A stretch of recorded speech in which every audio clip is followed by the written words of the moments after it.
Welcome, everyone, and thank you for joining us. This is the Woodbury Public Library, and we are welcoming Evan Weiner, who is going to be giving us a talk this evening on American territories and states' rights, which he has just recently updated with all of the current events that are going on. Mr. Weiner has a background not only in history, but broadcasting, and knows many, many luminaries. And so you may hear some familiar, famous names as we go along through the program. He's got lots of anecdotes, and he'll be sharing those with us. And I will turn it over to you, Evan. Thank you so much for being with us tonight. And thank you, Anita, for inviting me. And thank you to the library in Woodbury. My name is Evan Weiner, and in 1979, when I was at WRKL Radio, I got my only traffic speeding ticket ever on Route 17 going to Goshen. So that's my memories of Route 17. Anyway, I do a lot of talking on cruise ships when cruise ships operate. And I've seen some of these territories, and this is a talk that I do give on cruise ships, although I haven't given it in a while. Last time I gave it was in 2017 when I took a Holland American trip out to Hawaii. We had 8 sea days, so I had to give 8 talks. And among the talks I gave was U.S. territories, but not a federal district. I've added the federal district to this because there is a lot of talk about Washington, D.C. becoming a state. U.S. territories, well, Virgin Islands is one, Puerto Rico is one, Guam is one, and there are a whole bunch of islands in the Pacific that are territories. And most of the territories have strategic military importance for the United States, particularly in the Pacific, like Guam. But U.S. territories in a federal district. Now, I'm going to start out with the federal district because Washington, D.C. is different than the other territories because it has more rights. Basically, if you are part of a territory, you're an American citizen, you're allowed to get Medicare, you're allowed to get Social Security, but you don't have full voting rights. In Washington, D.C., you could vote for a president and vice president, but you don't have representation in the Senate or Congress like the other territories. And Washington, D.C. came about because Alexander Hamilton and Thomas Jefferson were carving up the spoils of the United States. And Alexander Hamilton told Jefferson, you know what? We want the money. Show us the money, which I believe is a big part of the play. Hamilton showing us the money. We're going to keep the money, and we don't care about the capital. Take it wherever you want. Jefferson wanted the capital closer to his home in Monticello, Virginia, and actually closer to Georgia, sort of in the middle of the 13 colonies. In 1790, Maryland and Virginia said, okay, you could carve up an area, you could take some land from us, take some land from us, and establish what the capital would be, which would be called the District of Columbia, Washington, D.C. eventually. At the time, there were only about 3,000 people living in that district, which is about 10 square miles. And white men who owned property in D.C., like all the other white men in the United States at that time, the only people who could vote were landowners who owned property in D.C. would be able to vote in either Maryland or Virginia as they had before. Washington, D.C. is a federal district. It's not a territory, and there are some differences. Washington, D.C. residents do have more rights than territorial residents, but the federal government limits local power and calls many shots. For instance, let me give you a for instance here. The Washington football team in the National Football League, they may want to move from Landover, Maryland back into the district. And the local government said, we could help build you a stadium, but ultimately it would be the federal government that would call the shots because that is within the federal district as to whether Dan Snyder could build a stadium in Washington, D.C. In fact, in 1962, the Washington owner, who was at that time George Preston Marshall, who was a racist, didn't desegregate his team, The federal government, led by Udell, the Secretary of the Interior, told Marshall, "You're not playing here. We're building this place with federal money. It's equal opportunity for workers. So here's the deal. You either hire a Negro player or you got to look elsewhere for a stadium," and that forced the Washington team to desegregate. So that's the limits on local power and the government calling many shots. And there, of course, is Washington, D.C., when they were redoing the Capitol Rotunda a few years ago. Territories have always been part of the United States by an act of Congress. The term United States, when used in geography, means the continental United States, Alaska, Hawaii, Puerto Rico, Guam, and the Virgin Islands of the United States. The rest of the territories don't have any people on it. Those are the main places for the United States, 57 altogether. There are 16 territories. Puerto Rico, Guam, the Northern Mariana Islands, the Virgin Islands, and American Samoa are fully inhabited. The rest are not. 3.5 million Americans cannot vote in presidential elections because they live in Puerto Rico, Guam, the Northern Mariana Islands, American Samoa, and they're not citizens in American Samoa. They're U.S. nationals. I'll get around to that a bit later. And the U.S. Virgin Islands. Guam, I almost was in Guam a couple of years ago, and then they decided somebody else should go out to Guam to give a talk, so I never got to Guam. But Guam is a key Pacific military outpost for the United States, and when you look at what they're near North Korea and China. Not fully Americans. They are organized, self-governing territories. They have locally elected governors in most cases and a territorial legislature. Each elects a non-voting member to the House of Representatives. So you can see what's going on. There's a shadow Congresswoman, Eleanor Holmes Norton in Washington, D.C. People in the U.S. territories cannot vote for president of the United States. They don't have full representation in Congress. In DC, you could vote for the president of the United States. And there is the district, as the sun was going down over the Washington Monument. Washington, D.C. Administrations Act was introduced by Eleanor Holmes Norton in 2019 and again in 2021. And there was just a hearing on this in April. The bill is designed to grant Washington, D.C. admission into the Union as a state and make it the country's first and only city-state. And it's a political battle. The Democrats, for the most part, are in favor of Washington, D.C. becoming a state. Republicans are against it. It becomes a political calculus because both sides know this. D.C. would tip the balance of power in the Senate to the Democrats because generally Democrats outnumber Republicans in terms of vote. Generally, it's about 75-25 on the best days for Republicans. So they would get the 2 senators and the 1 House member. Although that argument does not necessarily hold water because when Alaska and Hawaii were vying to become the 49th and 50th state, 1959, 1960, the thinking was the Democrats would be in Alaska and the Republicans would be in Hawaii, and that has not turned out to be the case. It's been the Republicans in Alaska and the Democrats in Hawaii, but they're on equal footing at both places, so didn't tip any balance. Washington, D.C., here are the arguments against it. The district is about 10 square miles. It's way, way too small. However, the district has 700,000 residents. Wyoming has only 580,000 residents. Vermont, 624,000 residents. And 4 other states have fewer than 1 million residents: Alaska, North Dakota, South Dakota, and Delaware. And Washingtonians really want statehood now. They have, over the years, said, hey, representation with taxation without representation, that's us. And there is rights and non-rights. Again, the Washington Monument. Now, how we get to this place? Well, I could do 45 minutes easily on the political machinations in Washington, D.C. I'm not going to do that. I'm going to do a thumbnail sketch of it.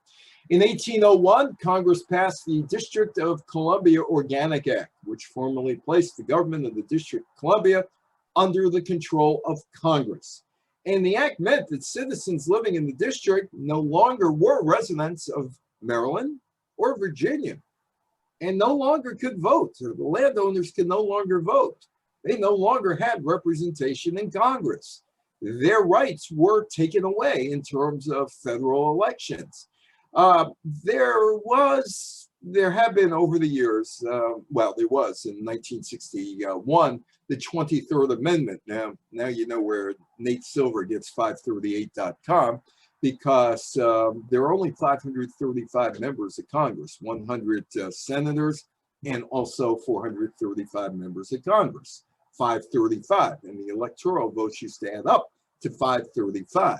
But now they add up to 538 because the 23rd Amendment of the United States Constitution was ratified in 1961. And the district is treated as a state for the purposes of a presidential election, except it can't have more electoral votes than the state with the least number of electors, which is 3, which is Wyoming, which is Vermont. So they're in with Wyoming and Vermont. And yeah, you can vote for president there. But the federal government, people you didn't vote for, basically, they set your budget. 1993, there was a serious bid for a DC statehood. And the Democrats controlled the House of Representatives at that time in 1993. And it was almost a 2-to-1 margin that the Washington statehood bill went down. Bill Clinton stayed out of the debate, but he saw those license plates, which drove him crazy, as a friend of mine has told me. Taxation without representation. That's the Washington license plate. They're telling you, hey, make us full citizens. That is the unofficial slogan of Washington, D.C. The 51st state, Puerto Rico doesn't get there beforehand, or if the Virgin Islands or Guam doesn't get there beforehand. The existing area of the District of Columbia would be admitted as the 51st state. The new state would be named Washington Douglas Commonwealth. That's what it would be called. A new federal district would be created within the boundaries of the new state, which means they would be carving up the 10 square miles.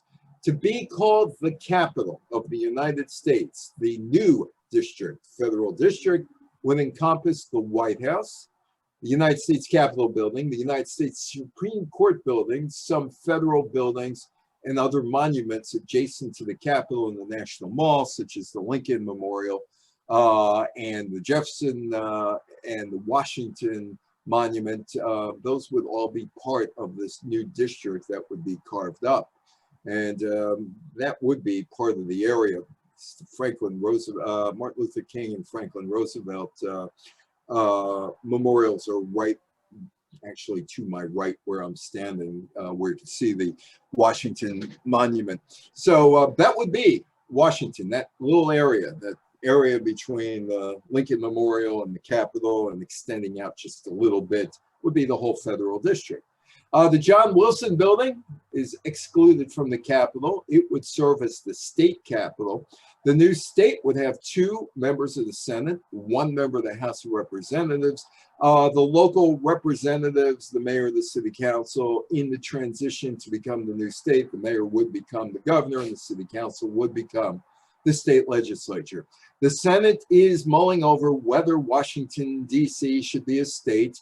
And Joe Manchin, the Democrat from West Virginia, has a little problem with this. There are about 43 Democrats who've signed on to granting Washington, D.C. a state. If the Democrats voted en masse as a bloc, it'd be 50 against 50. And Harris, the vice president, would be the tie-breaking vote. So this could be done tomorrow if they really wanted to do it. But Manchin says, no. According to how Washington was founded, that can't be. You need the federal district, and let's send it out to the states, and you would need 38 states. 75% of the states would have to say yes to Washington becoming a state, And the problem would be the red and blue states. The red states would be totally against it. The blue states wouldn't have any problem with it. So Manchin wants to send it in front of voters in a referendum. Among the stuff that's still out there for congressional approval, right now for voter approval, is the Equal Rights Amendment, which goes back to the mid-1970s. I mean, it may take 75, 80 years for a constitutional amendment to be passed by voters. That's not uncommon. So Manchin is kind of sitting on the fence. Republicans are against it, but the Washington residents have said, and they have voted 86-14, let us become a state, let us control our destiny. We don't want the people working in the district, senators, Congress, setting our budgets. We want to do it on our own. So that's the fight over there. The fight right now in San Juan is not quite as clear as it is in Washington, D.C. San Juan would be the capital of Puerto Rico, should Puerto Rico become a state. And Puerto Rico came to the United States as a colony back in 1898. It is a United States territory, but when it comes to sports, it's an international competitor in the Olympics. And there is an Olympic team representing Puerto Rico, which is not a country. Puerto Ricans are American citizens. They're entitled to all the benefits, except they can't vote in federal elections. And they have to depend on Washington for funding. And you know what happened with the hurricane. I'm not going to get into that. But if they were a state instead of a territory, they might have had more clout getting money released to them after the major hurricanes ripped through them about 4 years ago. But when it comes to sports, it's a nation, according to the Olympics. How to get here? Well, I'm doing a journalism talk, and I'm going to talk about how William Randolph Hearst, who is the editor of the New York Evening Journal, told the White House back in 1898, you supply the war and we'll supply the pictures. Remember the Maine and all that other stuff, and Teddy Roosevelt going up San Juan Hill. Spain ceded the island and the Philippines and Cuba to the United States as a result of its defeat in the Spanish-American War under the terms of the Treaty of Paris in 1898. And there is San Juan, and there is the Sentinel that protects San Juan. That's when you come in on the cruise ship, that's the first thing you see. And of course, the battery was there to protect Puerto Rico and the city of San Juan from there. In 1917, coinciding with World War I, Woodrow Wilson, the United States, of course, needing men for World War I, granted citizenship to Puerto Ricans. But it wasn't until the Nationality Act of 1940 that all people born in Puerto Rico became citizens by birthright, regardless of their parentage. Puerto Ricans did serve in World War I for the Americans. Since 1948, they've elected their own government. In 1952, the Constitution of Puerto Rico was adopted and ratified by the electorate. And there is downtown San Juan. There's a nice CVS down there. That's where you get off the ship. Everybody heads immediately to the CVS to get all the supplies that they forgot. That's probably one of the best CVSs when the ships are going in the whole company in terms of profit. Puerto Rico was granted the U.S. Commonwealth status in 1952. Yeah, their citizenship. Yeah, access to Medicaid, Medicare, and Medicaid. Yes, access to Social Security. Downtown San Juan, well, I didn't speak to that guy, but I've spoken to people over the years in San Juan when I've been there. I haven't been there in a while. And they're split, or they had been split. Should we remain a territory? Should we go our own way, or should we become a state?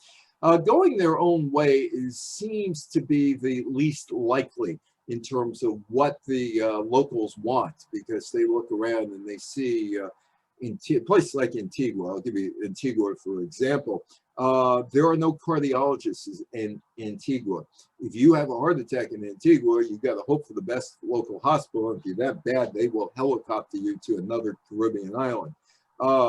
There's in Martinique, which is a French state. It's like France. But Jamaica, which is on its own, struggles. And that is the tug of war. Do we go our own way? And if we do go our own way, what do we got? Well, we have pharmaceuticals, because a lot of pharmaceuticals are made down in Puerto Rico, but you need more than pharmaceuticals. Could they survive on their own is the big question. The Puerto Rico Statehood Admission Act was introduced by Soto and the Puerto Rican, that's governor, and rather the shadow senator, or congressperson actually, the Puerto Rico resident commissioner, Jennifer Gonzalez Colon, and that would require Congress to vote on whether to admit Puerto Rico as a state on passage of one final referendum of Puerto Rican voters to accept or decline Congress's offer of statehood. There have been a number of referendums, non-binding, but a number of referendums over the past 10 years, and it has flipped to, yeah, let's go after statehood.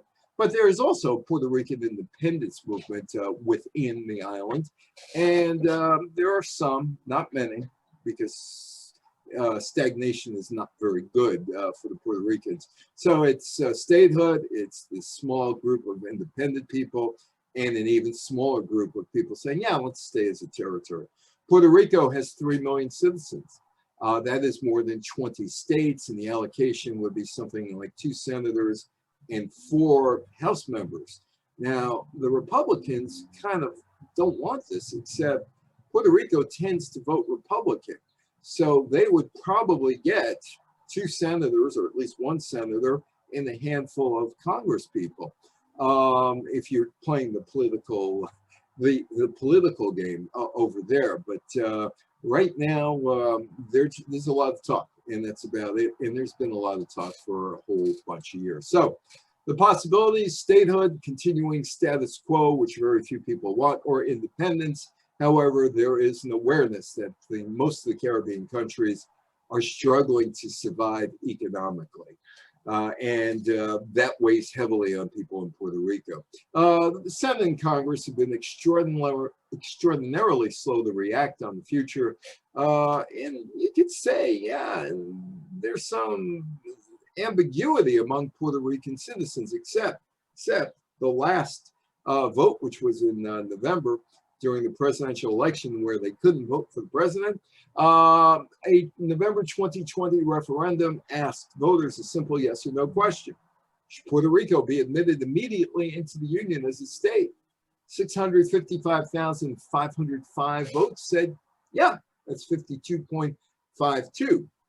Pretty healthy gap here.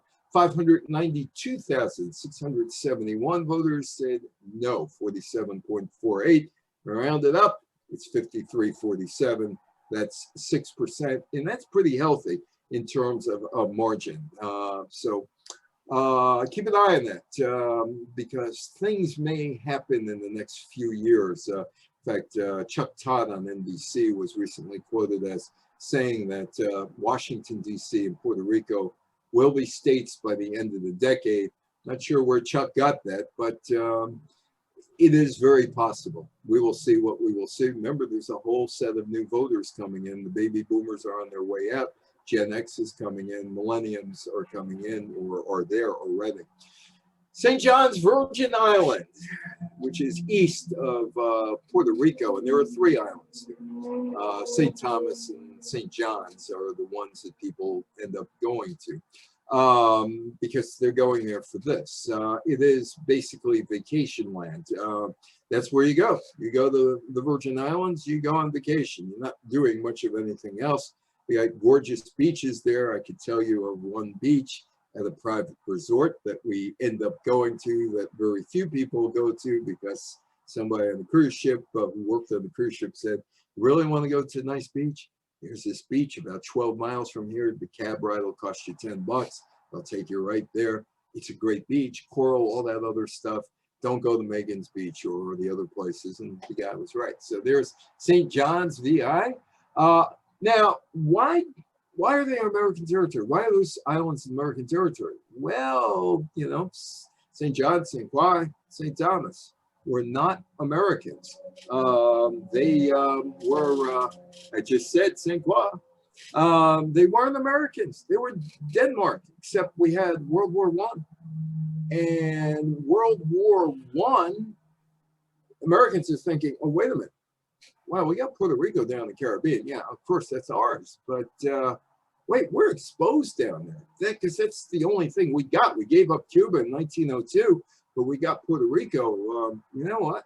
And Denmark wants to get rid of these islands. So here we go. The United States enters World War One in 1917, and this war had started with the assassination in Sarajevo of the Archduke Ferdinand.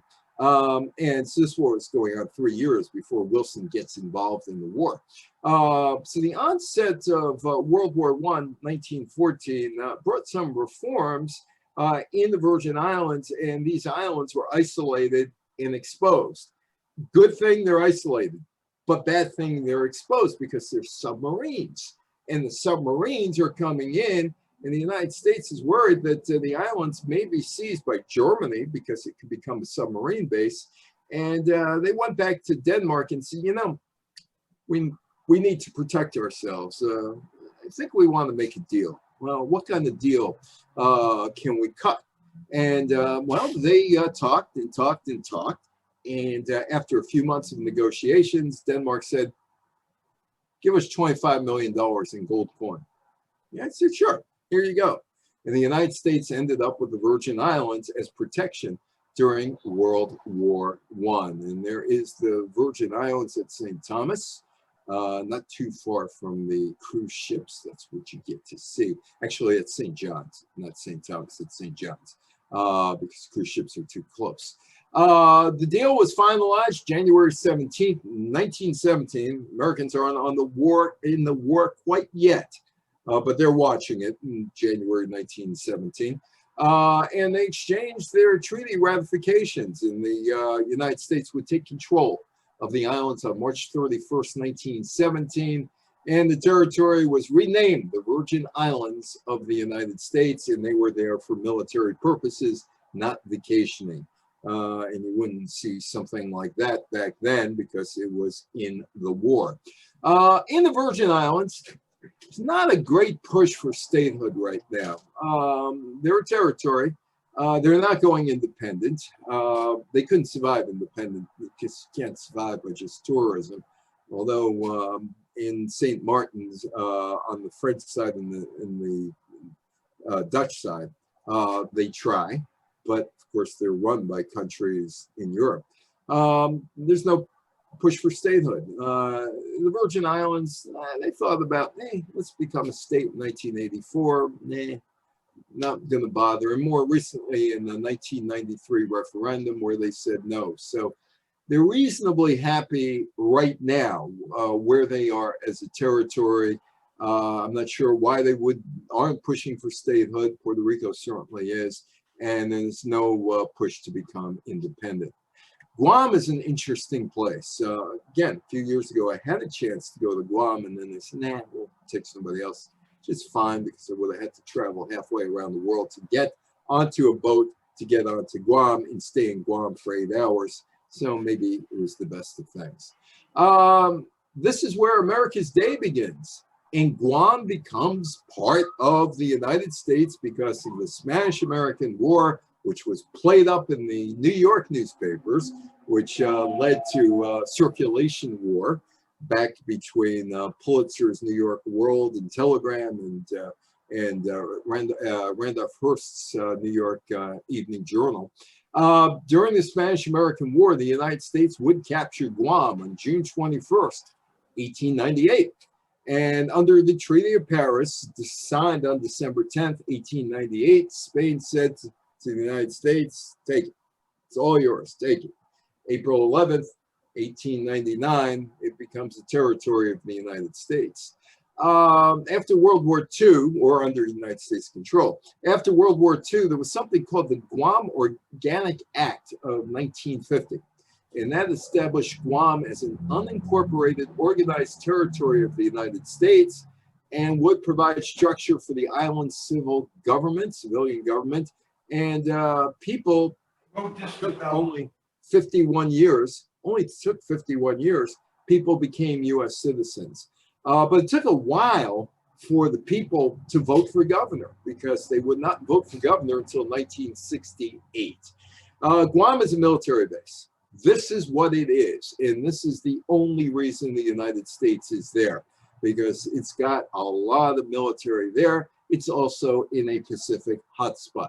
And it also serves as a place because Okinawa, the Japanese has said to the Americans, get out, get out. You're not going to be here anymore. Get out. We don't want you here anymore. So the Pentagon is planning to relocate thousands of troops on the southern Japanese island of Okinawa to Guam. Now, if you look at the map, Guam is pretty close to North Korea, and it's even closer to China.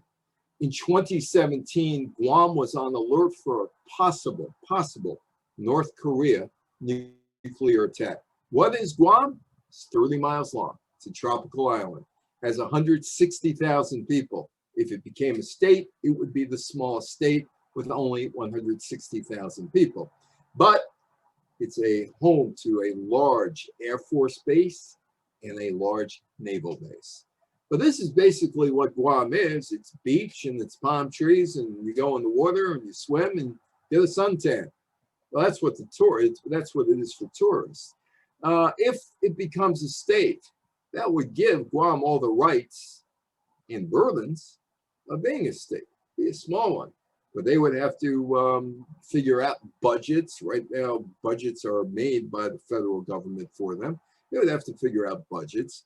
And then there's the other thing, like Palau and the Marshall Islands nearby. Would they go in with them? Independence would make Guam a minuscule sovereign state with a lot of military. The Northern Mariana Islands. Hey, how many of you would like to go swimming right there? Right there. That looks like a volcano, and it looks like a little water got in there, and that's why you go to the Mariana Islands, or you go there to cook up deals, because that's what politicians have done in the past. It's a commonwealth. It's a self-governing commonwealth in association with the United States. It's comprised of 22 islands and inlets in the Western Pacific Ocean. The Commonwealth is part of the Mariana Islands, which is a chain of volcanic mountain peaks and uplifted coral reefs. The Marianas chain includes the politically separate island of Guam to the south. Guam is part of it, but it's not part of it. It's a United States territory. It's called the CNMI, the Northern Mariana Islands. And it emerged from the Trust Territory of the Pacific Islands, which the United States administered on behalf of the United Nations from 1947 to Palau, the last member of the TTPI, chose its own political future and became an independent country in 1994. The federal law made the Northern Mariana Islands United States territory in 1975. That is Saipan, which is part of the islands, the biggest city there. The CNMI adopted its constitution in 1977, and its first constitutional government took office in 1978. The Americans have some stuff going on there. After all, it is a territory. I like the federal minimum wage regulations. They have to adhere to that. And there was an immigration law that they have to adhere to starting in 2008. And in 2009, as part of the war on terrorism, the United States Department of Homeland Security took over the immigration and border controls in the islands. The Northern Mariana Islands don't have any voting representation in the U.S. Congress, but they have a representative who hangs out at the House of Representatives and actually can take part in the debate. So does Puerto Rico, so does the Virgin Islands, so does Washington, D.C. But no floor vote, and of course there's no representation in the United States Senate. American Samoa It's called American Samoa, but its citizens are not United States citizens. They're United States nationals. It's an unincorporated, unorganized territory of the United States. The United States has not provided an organic or charter setting forth a system of government. The U.S. Secretary of the Interior held jurisdiction over the territory or holds a jurisdiction over the territory for the last 70 years, but it would take until 1967 for the U.S. to say to Samoans, American Samoans, go ahead, draft your own constitution. The people are U.S. nationals. They have the right to enter and reside in the United States, but they're not citizens. Yeah, you come to the United States, but you're not getting Medicare, you're not getting Social Security, you're not getting all kinds of benefits given to the other territories. You're nationals, yeah, you're Americans to a certain extent, but they're not citizens. American Samoa became U.S. territory by deed of cession in 1900. The local chiefs of the Tutalua, the largest island in American Samoa, ceded the island to the United States then. Manu followed in 1904. Swan Island joined in 1925, Act of Congress. Authority over American Samoa was initially placed with the U.S. Navy, which oversaw the territory until 1951. Again, strategic military area. And them is the United States, real states, 50 of them, from Maine to California, out to Hawaii, and up to Alaska.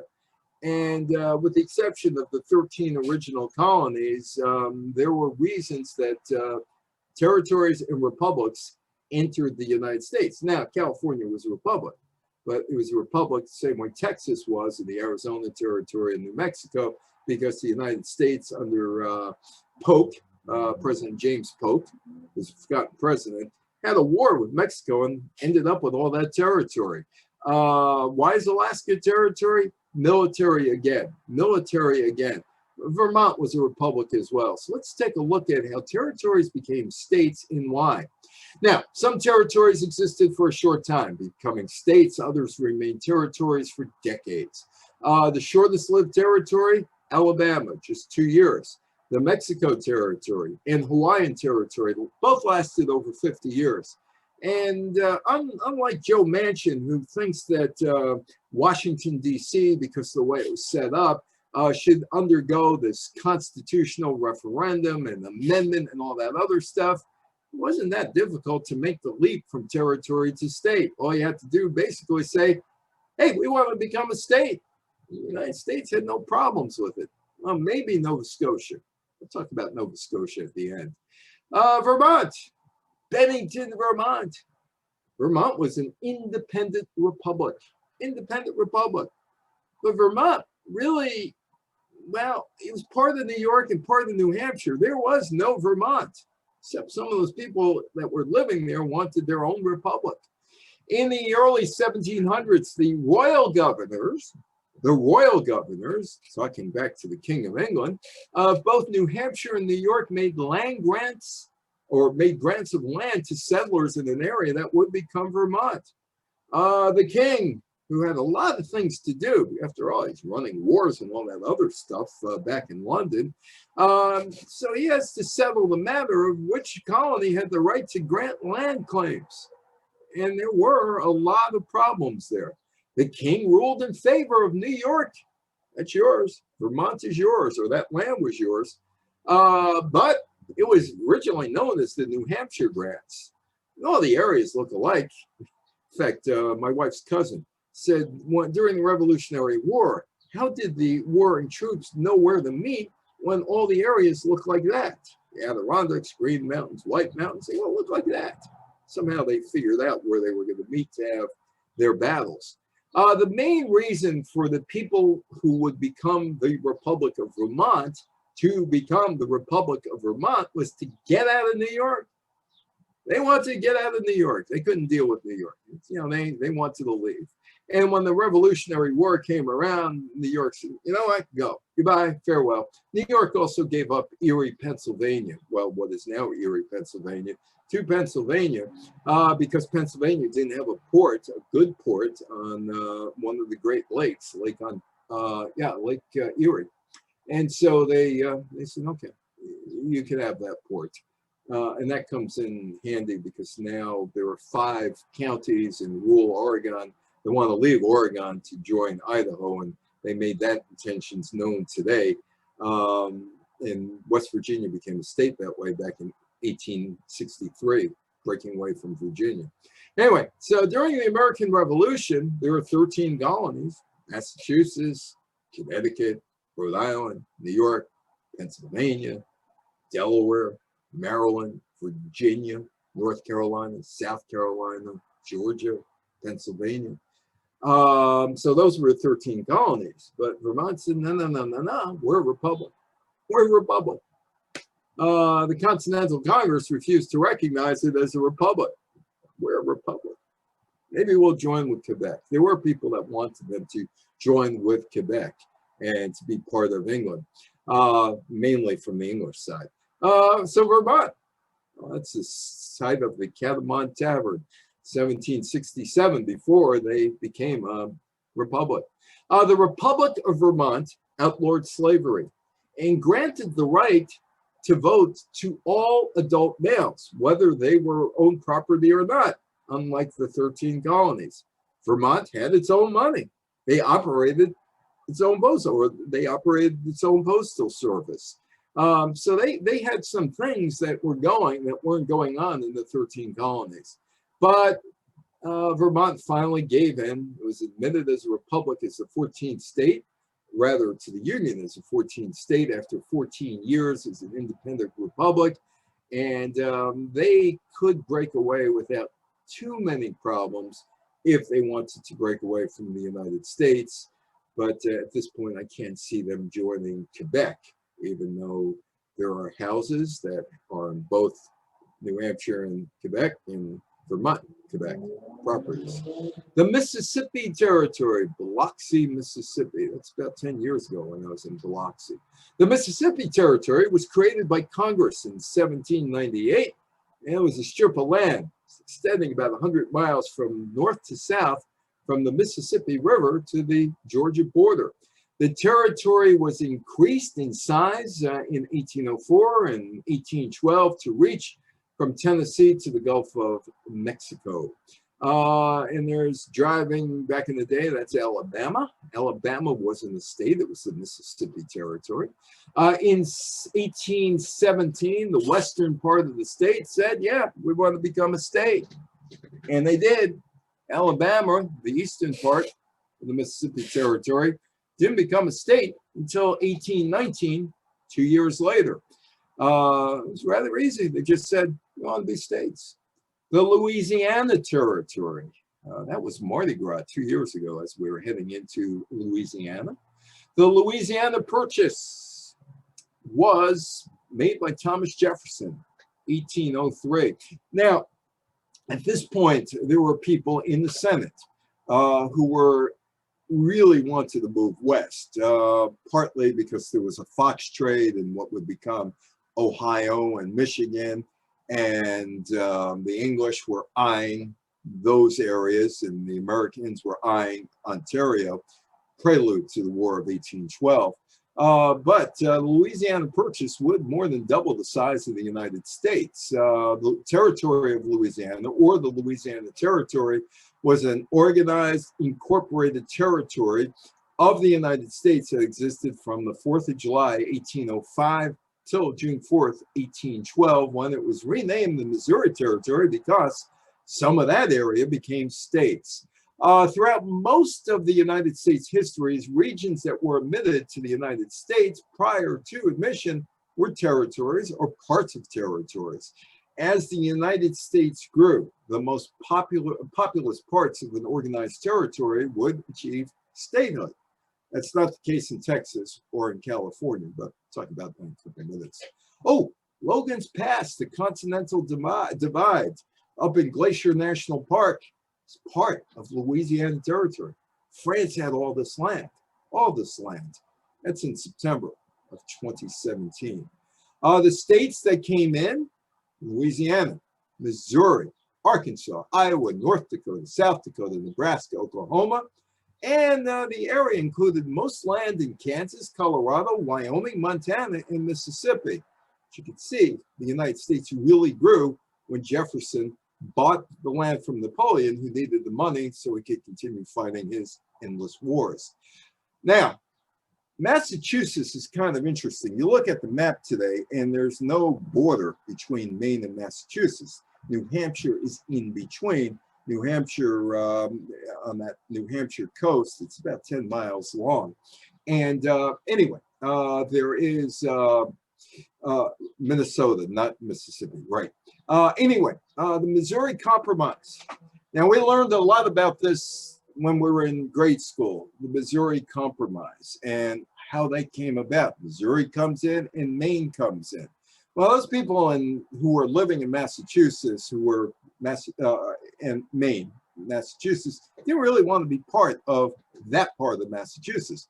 They wanted to go. Missouri wants to come into the Union in 1819.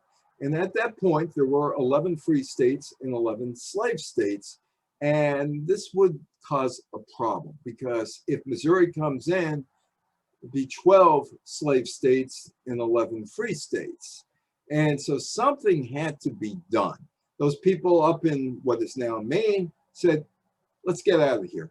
We don't want to be part of the Massachusetts. And voila, Missouri would be admitted to the Union as a slave state. And Maine, the new state of Maine, would come in as a free state. And the balance would be 12-12. So that would not have changed the balance. The Florida Territory, I don't think they were looking at condos back in the day on Miami Beach. That was Miami Beach from a couple of years ago as we were sailing out of Miami. And I don't think back when it was a territory that the Spaniards looked at that and said, hey, let's build some condos there and get a lot of money and kill the sea breeze off the Atlantic Ocean into Florida. The territory of Florida was incorporated. It was organized as an incorporated territory of the United States. And that existed from March 30th to March 30th, 1822 until March 3rd, 1845, when James Polk became the president of the United States on that day. It was admitted to the Union as the state of Florida. That's Jupiter, Florida. And basically, Florida is flat with a lot of beaches and swamps.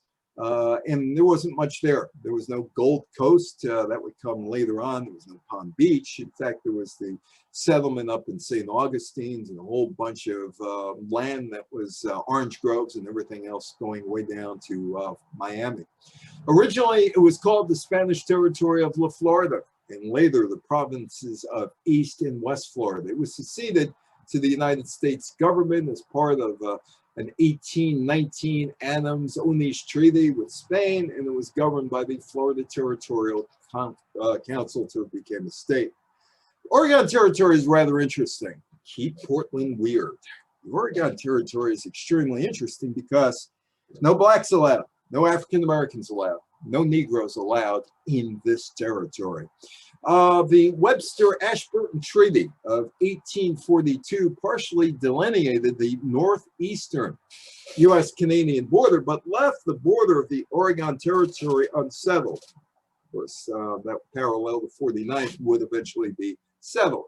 And basically, British Columbia tried to put a wall up to keep people from the Oregon, then Washington Territory, out of British Columbia because they like to drink and cause havoc. And they didn't want them. In fact, British Columbia became a very early province of Canada around 1871, before Prince Edward Island, where they had the meeting to become Canada. In 1844, all black people were ordered to get out of Oregon country. The expansive territory under the American rule that stretched from the Pacific coast to the Rocky Mountains. Those who refused to leave could be severely whipped. The provisional government law declared by not less than 20 or more than 39 stripes to be repeated every 6 months until they left. No black was ever lashed. It existed from August 14th, 1848, until February 14th, 1859. The southwestern portion of the territory was admitted to the Union as the state of Oregon. The region was divided by the UK and the US in 1846, the 49th parallel. The areas would include the states of Oregon, Washington, Idaho, and parts of Wyoming and Montana. It was a big, big territory. That is the Oregon State Constitution, or a copy of the Oregon State Constitution, which basically kicked African Americans out of the territory. It's in there under one of the articles.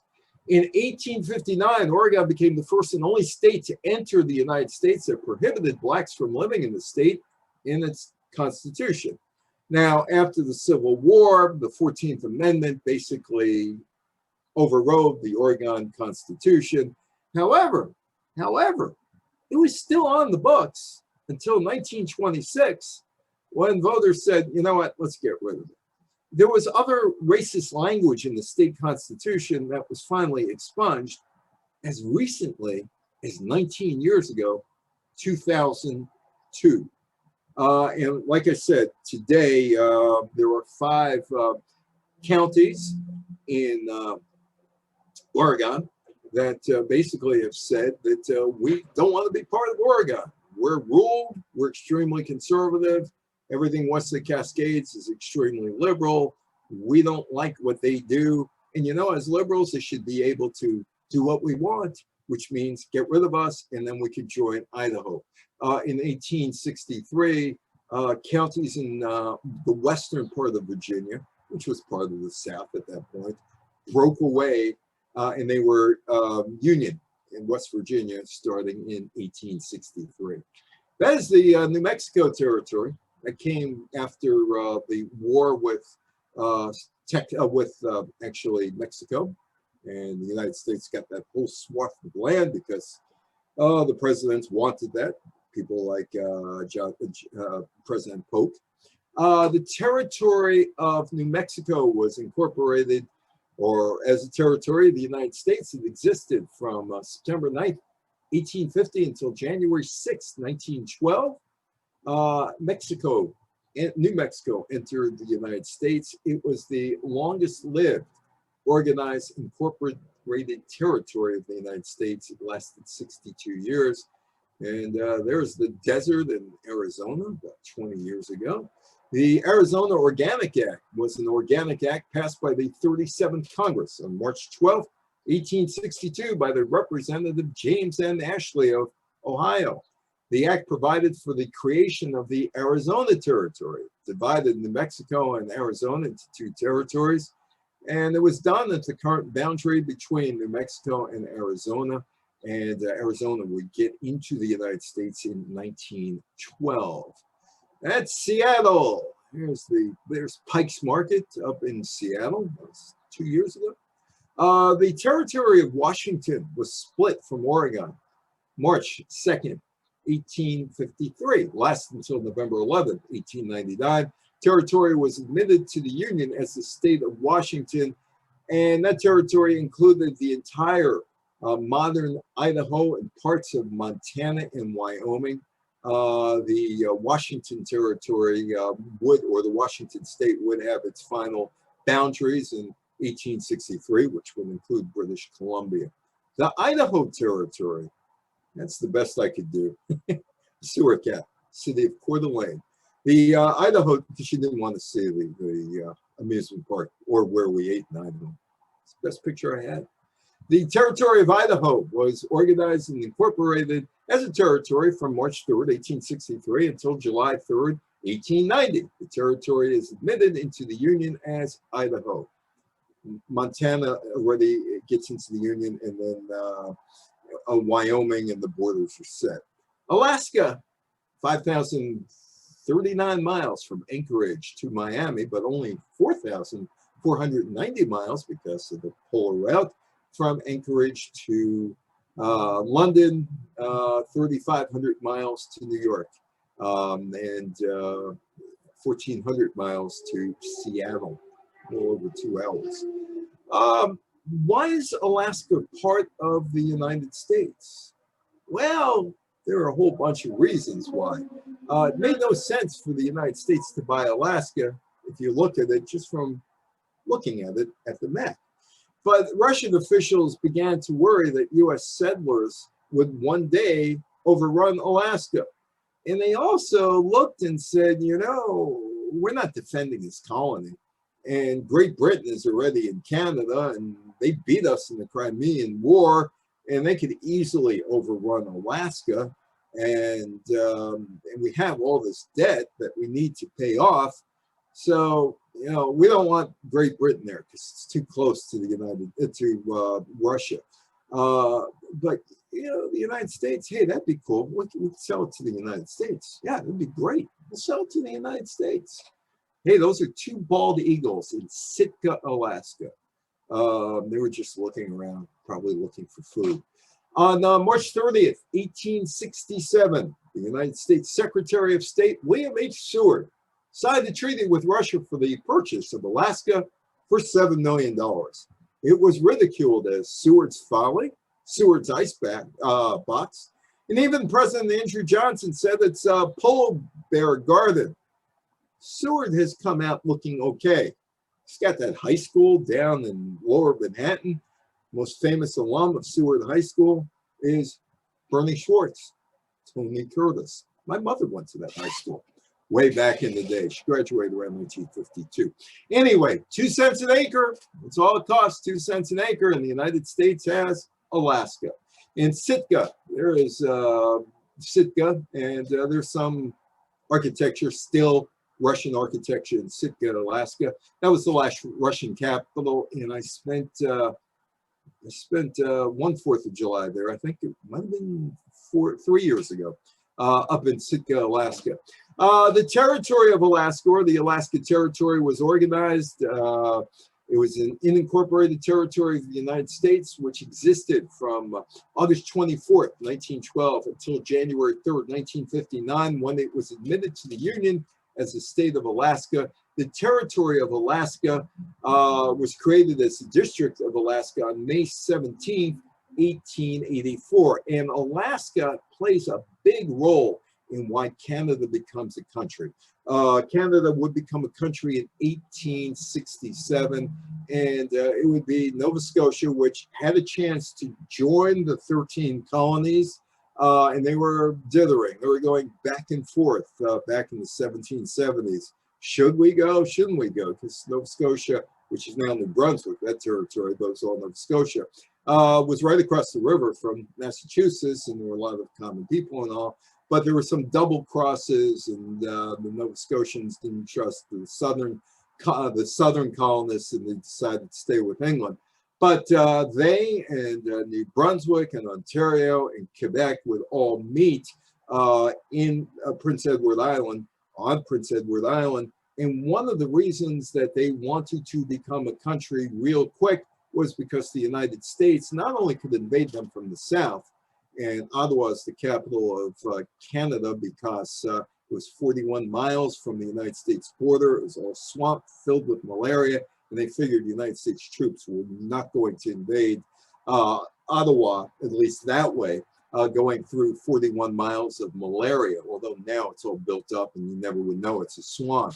But they're worried about that, and they were worried about the Americans going into Alaska and invading through the Yukon and coming down into British Columbia and taking over that territory. And that is why they decided, hey, let's form the country of Canada, which really wasn't recognized by England until 1933. But Alaska plays a role in Canada becoming a country.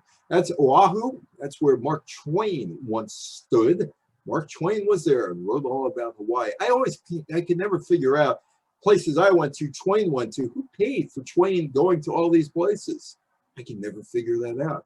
Hawaii is one of 4 states, apart from the original 13, that was a republic. The Vermont Republic, Republic of Texas, which was folded into the United States, the California Republic, which was folded into the United States in 1850. But briefly, they were independent nations before statehood. Along with Texas, Hawaii had formal international diplomatic recognition as a nation. It was a nation. Hawaiian sunrise. We went in Honolulu to watch the sunrise. We were kind of disappointed. It wasn't as great as we thought it would be. But the Queen in 1893 decided, hey, let's have plans for a new constitution.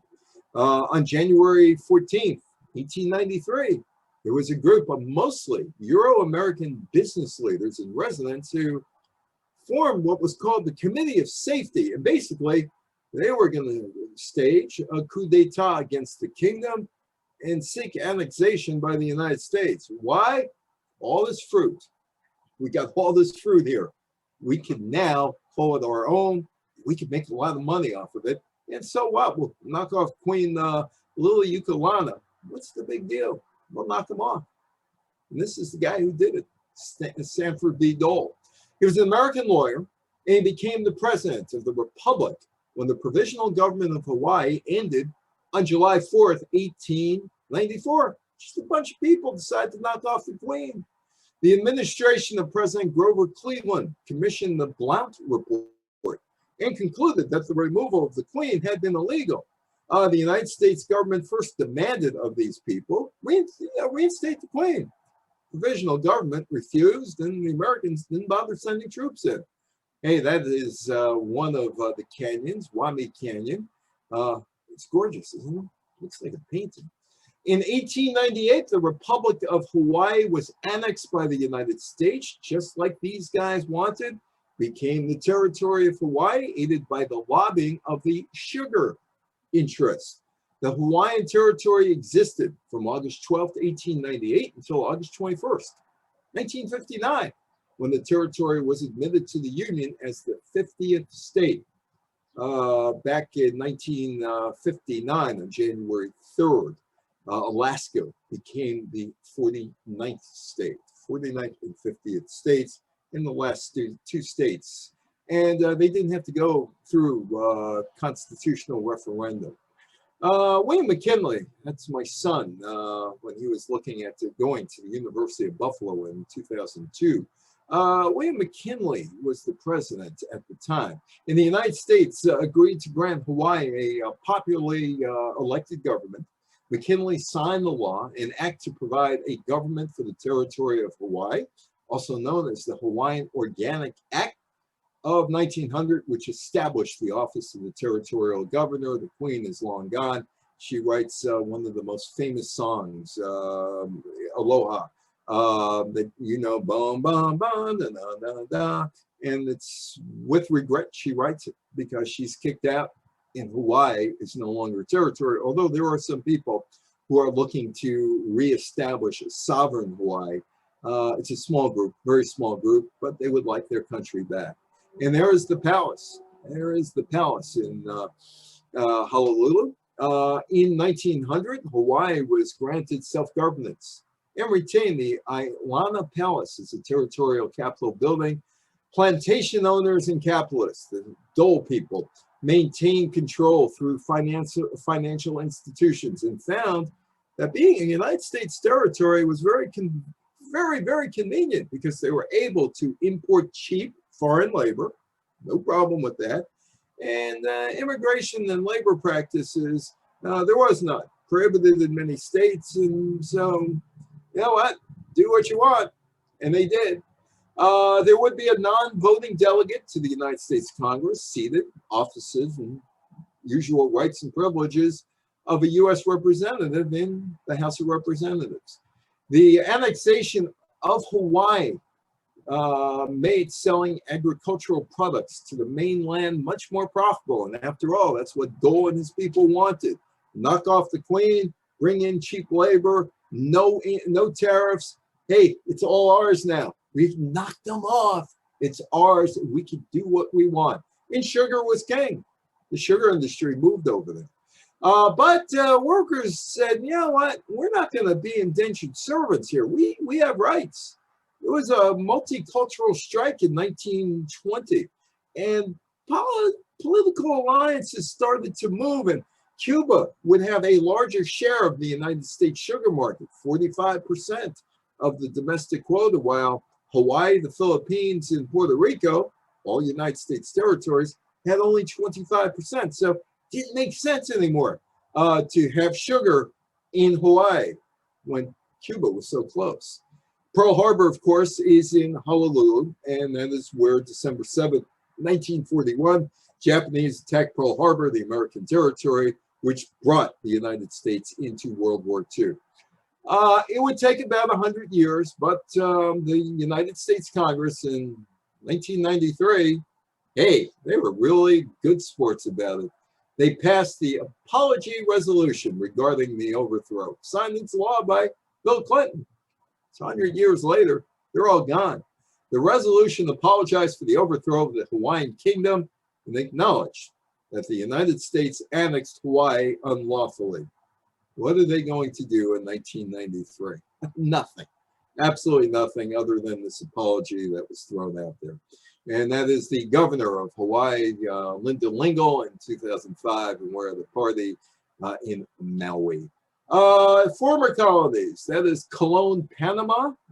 Panama was a canal zone because they were building the canal from 1904 to 1976. The United States kind of took that territory away from Colombia. No hard feelings. We're just going to build a canal, get out. They gave Cuba independence in 1902 for whatever reason.